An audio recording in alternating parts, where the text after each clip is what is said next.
Evidently, Paul thinks that we as Christians need to know this information. Because I don't know about you, but I think it's possible as a Christian to go through your life and let some of those instinctive, uninformed ideas creep back into the way you think about things. See, even though we might not be as bad as some other people we could think of that are worse, if we're not careful, we allow ourselves to think, unless I do everything according to some arbitrary set of rules and things, I feel a little bit condemned. I feel a little bit not quite right. You know, as Christians, and if you've ever grown up, if you've grown up in a Christian home or been in church very much, as I said before, we put a lot of emphasis on Bible reading and Bible study. Rightly so. It's important. It has important information. But if you're not careful, you can make that an end in itself, to where if you got busy some particular day and didn't have time to read the Bible, you somehow think, oh, I've failed. God's mad at me. Listen, He's not mad at you if you fail to read the Bible. It's good if you do, because it'll encourage you. It'll tell you some things that will be helpful to you. At least that's the idea. It's easy to fall into those instinctive ideas. So we need to know in a rock-solid way how it is that our lives relate to God, or how God relates to us. And so that is why Paul is writing to Christians in Rome, and he says, I want to come to you and preach the gospel. And in this letter, he begins to lay out to them in a very systematic and progressive way what is contained in this. And just to review just for a moment, in chapter 1, the key verse in chapter 1 is this, in verse 16.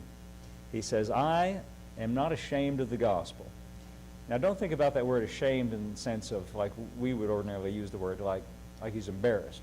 I don't think means to say that he's tempted to be embarrassed. He just is saying that I am committed to this message and I'm not backing down from it at all. Now, the reason he says that is because there was a lot of pressure on him to back down from it. You know why he got pressure to change or to alter or to eliminate his message? Because it was so contrary to the instinctive ideas people had, instinctive religious ideas. Instinctively, we think if there's something not quite right between me and God, then it's up to me to fix it. Paul's revelation is that Jesus is the one that fixes it. And so if he fixes it, then you don't fix it. If you relate to God based on the righteousness of Christ, then you no longer relate to God based on your own righteousness. Now, people who think they're better than everybody else, this really rubs their fur the wrong way, because they think that takes away all their claim to be better than the person, and yes, it does. But like I like to quote sometimes, if this rubs your fur the wrong way, as John Osteen said, turn the cat around. If it rubs your fur the wrong way, maybe the cat's going the wrong way. That's a funny expression, I think. But that's why he said, I'm not ashamed. He said, I am committed to this message, and you're not going to convince me to change it or back down from it. He says, I am not ashamed of the gospel of Christ. Now, gospel is a word that literally means the good news. This good news, and notice that it's about Christ. It is the gospel of Christ. It is not the good news of you and all your obligations. That's what I think we think sometimes when we go to church. And if you've never been in church long enough to get that kind of idea in your mind, you maybe didn't go to the same places I went. Because I came away, when I first started off as a Christian, I felt pretty good for about the first 10 or 15 minutes. But then as I got into church and began to hear everybody talk about all the things you need to do and all the things that had to be done and how and self-improvement ideas and 10 steps to being, to the next level and things like that, I started feeling like I am like the lowest of the low and the worst of the worst, and everybody else is very holy and very righteous, and I can see why people fall away sometimes, or as they say, backslide. I don't like that word because it's not a New Testament word. But the reason, and I run into people sometimes who say, I used to be a Christian, but I backslid. What that means is, if you could interpret it and talk to them long, they got discouraged. They made mistakes. They thought they couldn't do it. Well, you know what? I wish somebody would have been around to tell me, guess what? The same one who started the work in you is the one that brings it to completion. If you start off by believing in Jesus, you continue by believing in Jesus. You just walk with him and he goes to work. And he knows what he's doing. He does. In all of our lives, he knows what he's doing. So, it's the gospel of Christ, not the gospel of you and all your obligations. It wouldn't be gospel then. It wouldn't be good news. But, preachers can talk about a lot of things, I could come in here, and if I stood up here today I'm going to talk about you and all the things wrong with you. You'd go out of here feeling pretty low. Well, I'm not going to go there. I was going to say the trick is to get you feeling so low that you'll come up here to the front and spend some time crying. Then feel better. But I'm not going to do that. I don't think that solves anything. Now, I'm not against, first of all, there's nothing holy about the front of the church. I'm not against people, praying. I'm not against people having a good experience. But listen, we get into these routines and rituals and things. If you think that if you could come up here to the front, I've had people tell me that. I don't like your church because you don't have us come to the front. Well, I'm just going to be honest with you. I'm up here at the front. There's nothing special about the front. But we do that in church. We think if I can get everybody feeling bad and then come to the front and then cry, then you go away and you do feel kind of emotional release. But that's not going to change anything in your life. What I would prefer is to change the way you think. And not me, but, that we adopt a way of thinking that alters. Now, why was I talking about that? Oh, the gospel of Christ is not a gospel. It's not good news. A lot of things preachers can say. I could say things. I could talk about you and your behavior and your life and how you could be better, and then it wouldn't be good news, though, right? But if I can come in here and tell you, I want to tell you about Jesus, and he has done everything for you, and he continues to do everything for you, and your part is just to walk with him and let him work. Now, to me, that's good news, because it takes all the burden off of me, puts it all on him. Now, in case a person thinks that's not fair, you're making it easy. I've heard that before. I wish I could trade places with you for a little while, and you could see what it's like to have people call you up on the phone all hours, day and night, and at the gas pump and want to argue about theology. Listen, I'm just pumping my gas. I don't want to talk about theology right now. People want to get into, I'm not joking about that. At the gas pump up here at Ampride, I had a guy, he wanted to argue about theology. I'm pumping my gas, man. You come to church and we'll talk about it, Anyway, now why was I telling you that? Oh, yeah. Anyway, it's good news. I can't remember. I got on that little thing about complaining about everybody calling me up and talking to me. Well, anyway, it'll come back to me. I am not ashamed of the gospel of Christ. I had a good thought and now it got away from me.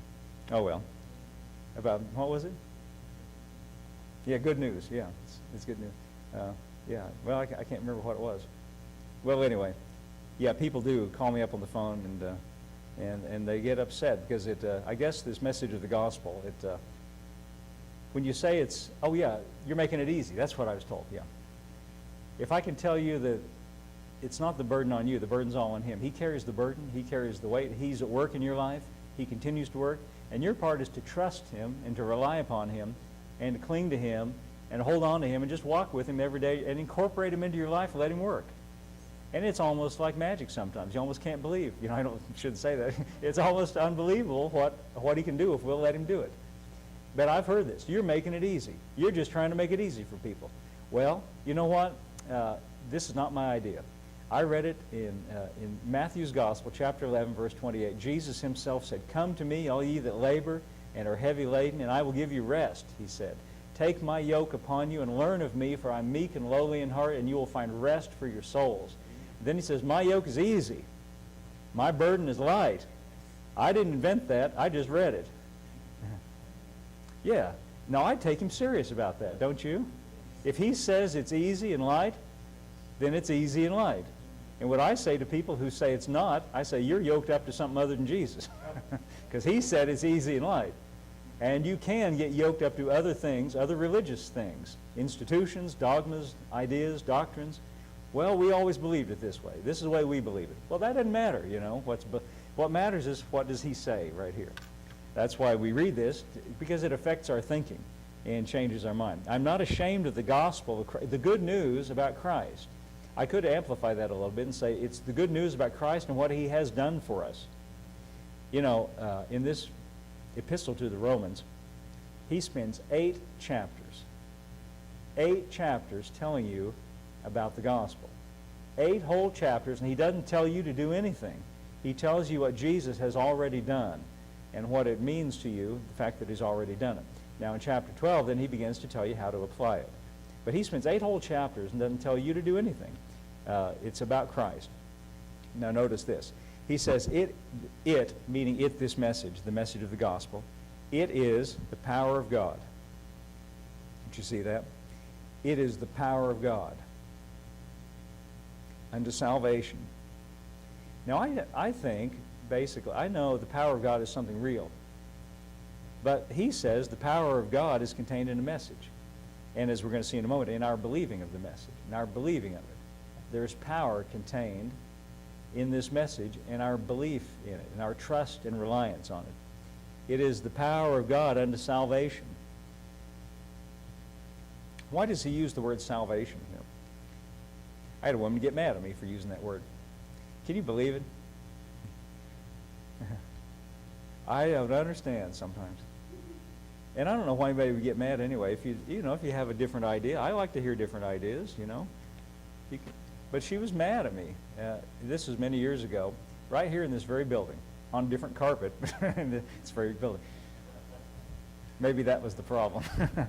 Carpet put everybody in a foul mood.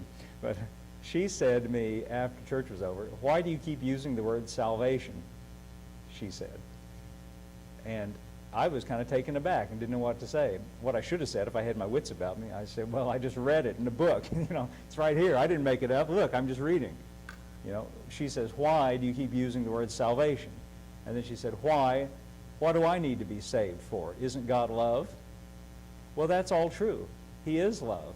But that's why he sent Jesus to the cross, because he's also a just judge. And without Jesus, even though he's love, he's got to make a just judgment. He can't turn the other way. He can't let things go by. He has to make the accounts balance. But the good news of the gospel is that Jesus has come and made the accounts balance. Now, she probably thought, if I would have spent more time with her, she probably thought there's nothing much wrong with her and that she's better than everybody else, kind of had a self-righteous attitude, like Pharisees used to do in the Bible. When Jesus would talk about Pharisees, he would tell parables like this. Two men went to the temple to pray. One was a Pharisee and one was a tax collector. And the Pharisee stood and prayed thus with himself, "I thank thee, O God, that I'm not like other men, unjust, adulterers, even like this tax collector over here," as though you need an example. Like him. If you don't know what I mean, just look at him, That's an example of a person who is self-righteous, And if you think that you're better than everyone else and so good that you don't need anything, well, first of all, you're mistaken. Second of all, and I think if I would talk long enough with anybody, I think I could finally convince you of that after a period of time. But you see, salvation means that we are rescued or saved from getting what we deserve from God, saved from a condition without Jesus in the picture, saved from a condition where we have to relate to God based on our own merits, rescued, as it were. Think of it this way. Think about the ocean. You can go out and swim in the ocean, and you can swim back to shore, and it's all about you and your ability to swim. But if you get out far enough in the ocean, you can be out there so far that you can't swim back, that you can't rescue yourself. If you fell off an ocean liner, you hear about that sometimes, about people falling overboard off of these cruise lines. Anybody ever gone on one of those cruises? I never have. What I've been told is there's nothing to do except eat. So eat and drink. And so I guess people have ate and drunk so much they got overloaded and fell over the edge of over the bar. But I don't know. But if you fell off one of those cruise lines and the ship is sailing away into the sunset and you're out there in the middle of the ocean, I don't care how good a swimmer you are lost. You are in trouble. You need to be rescued. You need salvation, you see. When you can't do it yourself, and see, the truth of it is, as it relates to God, if we could ever understand that no matter what we did, we can't do it for ourselves. No matter how long we worked, no matter how hard we tried, we can't get to where we need to be. But the good news is Jesus comes along with a rescue ship and throws us a life preserver, to stay with my analogy, and that's our salvation. Now notice what the next part of this verse says. The gospel, the good news of Jesus and what he's done. And in a nutshell, to just make it explicit, what he has done is he died in our place. That sounds kind of rough, that sounds kind of harsh, but you see, death was required. Death was the requirement. He paid with his life. He paid with his blood so that we wouldn't have to, so that you wouldn't have to pay with your life, so that you wouldn't have to pay with your blood.